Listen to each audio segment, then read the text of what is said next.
Mr. President. The Republican leader. Last night, 5 people were killed by a Palestinian gunman outside Tel Aviv. It was the 5th time in just 2 weeks that unprovoked violence has shattered lives on Israel's streets. 11 innocent victims are now dead. They include people of different faiths. Several were Arab Israelis. As Jews, Christians, and Muslims prepare for some of the holiest days of the year, families in Israel are in mourning. I know I speak for all of our colleagues in offering them the Senate's deepest sympathies. America, like our Arab and Israeli friends, must remain clear-eyed. The war against terrorism will not fight itself. We cannot afford to be complacent. We must continue to invest in the common mission of security and peace. And we must always stand firmly with our ally, Israel. Now, on an entirely different matter, I oppose Judge Jackson's Supreme Court confirmation for 3 main reasons. First, Judge Jackson has refused to follow the Ginsburg-Breyer model and denounced partisan court packing. She testified she'd be, quote, thrilled to be one of however many, end quote. Second, Judge Jackson was not sufficiently forthcoming on judicial philosophy to dispel President Biden's public litmus test that he would only nominate a judicial activist. And third, Judge Jackson's personal policy views on criminal sentencing have clearly slanted her jurisprudence. The average violent criminal who was convicted in Judge Jackson's courtroom got a sentence nearly 2 years lower than the federal guidelines. The average drug criminal, gun criminal, sex criminal, and financial criminal before Judge Jackson all came in underneath the guidelines as well. In the specific area of child exploitation crimes, the nominee was lenient to the extreme. The average federal judge sentences 1 out of every 3 child pornography possessors to a sentence within the stiff guidelines. Judge Jackson never did it once. The national average is 1 out of 3. Judge Jackson went 0 for 11. As she told senators repeatedly, this was not some case-by-case coincidence, but rather her consistent policy bias. Quote, I was making policy determinations. Quote, I have policy disagreements with certain aspects of the operation of the guidelines. The Washington Post just interviewed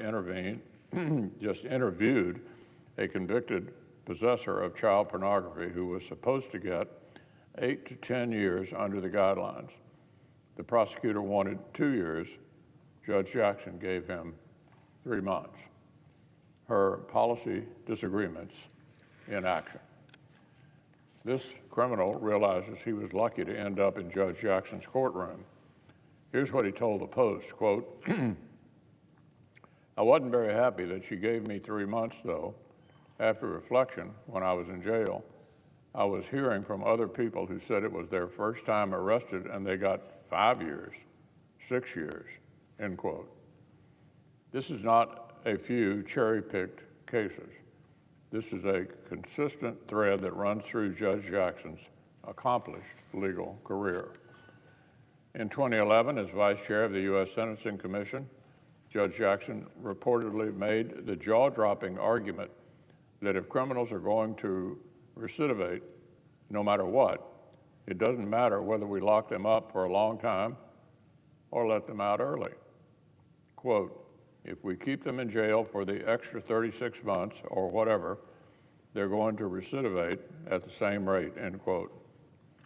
A U.S. attorney replied with the obvious point that criminals can only offend if they're back on the streets. In 2020, Judge Jackson rewrote the First Step Act from the bench to let a fentanyl trafficker out of jail early. In 2018, while initially sentencing this defendant, she apologized to him and voiced frustration that the law forced her to apply a tough sentence. 2 years later, she twisted the law to let him out. Last year, Judge Jackson granted compassionate release to someone who shot and killed a U.S. Marshal. The Parole Commission had repeatedly denied this release, but Judge Jackson let him out. These are not personal criticisms of Judge Jackson. They are what the nominee herself calls these decisions, policy differences. And policy making is supposed to happen here in this chamber, not in the courthouse across the street. This isn't just about this nomination. The Biden administration has a sweeping project to make the whole federal judiciary softer on crime. Even as this violent crime wave we're experiencing sweeps across America, the Biden administration is pursuing an ideological mission to make the federal bench kinder and gentler to criminals. Judge Jackson's record suggests she stretches the judicial role to advance that project. Now, on a related matter, judicial independence is essential to our republic. It's integral to the rule of law. And for the most part, since the Democratic Party's last run at partisan court packing in the 1930s, both parties have respected it. But lately, Washington Democrats have gone off the rails. In 2019, Democratic senators tried to openly bully the Supreme Court into a certain outcome. They wrote a threatening amicus brief saying the court had better, quote, heal itself. In 2020, the Democratic leader himself stood on the steps of the Supreme Court and threatened multiple sitting justices by name if they didn't reach the policy outcome that liberals wanted. In 2021, President Biden assisted the delegitimizing campaign by constructing a pseudo-academic commission to ponder ideas like partisan court packing and unconstitutional term limits. Far-left activist groups mounted a public pressure campaign to push Justice Breyer to retire. Just last week, the number 2 Senate Democrat, our colleague from Illinois, claimed that the primary safeguard against partisan court packing is the Senate's 60-vote threshold. This was a very revealing comment, considering that Senator Durbin and the vast majority of his fellow Democrats just tried to destroy that very threshold a couple of months back. And now, in the last few days, the latest chapter, the left's quest to delegitimize the Supreme Court, found its latest outlet. This time, it's a coordinated effort to nullify the presence of Justice Clarence Thomas on the court. The far left wants another crack at what they tried and failed to do way back in 1991. Washington Democrats are now trying to bully this exemplary judge of 30-plus years out of an entire legal subject or off the court altogether. Far-left House members are talking about dusting off their party's impeachment addiction for a third consecutive year. They're boasting about how they've successfully bullied their senior leadership into impeachment in the past. Make no mistake, this performative outrage is not in earnest. This is a political hit, part of liberals' years-long quest to delegitimize the court, all because our laws and Constitution occasionally inconvenience the Democrats' radical agenda. This isn't new. It's a tired old tactic.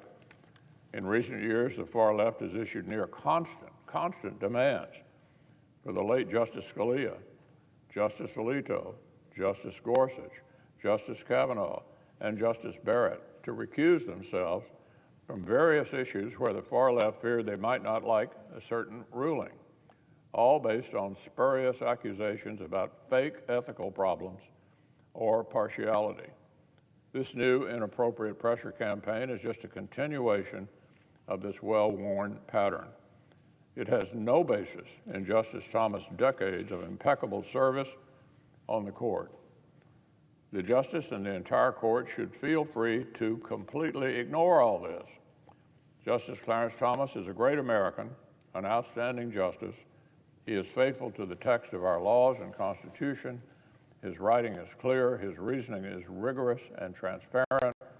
I have total confidence in Justice Thomas' impartiality in every aspect of the work of the court. Each of the 9 justices should feel free to make every single judicial decision they make with total independence and complete freedom. What cases they hear, how they hear them, how they rule, whether and when they recuse themselves, and whether and when they retire. These are all judicial decisions. All 9 justices deserve total independence as they approach every judicial decision they make. This clumsy bullying from the political branches is really beyond the pale. Justice Thomas is an exemplary jurist who has modeled fidelity to the rule of law for more than 30 years and counting. I hope none of these justices give any of the radical left's various pressure campaign a minute's thought.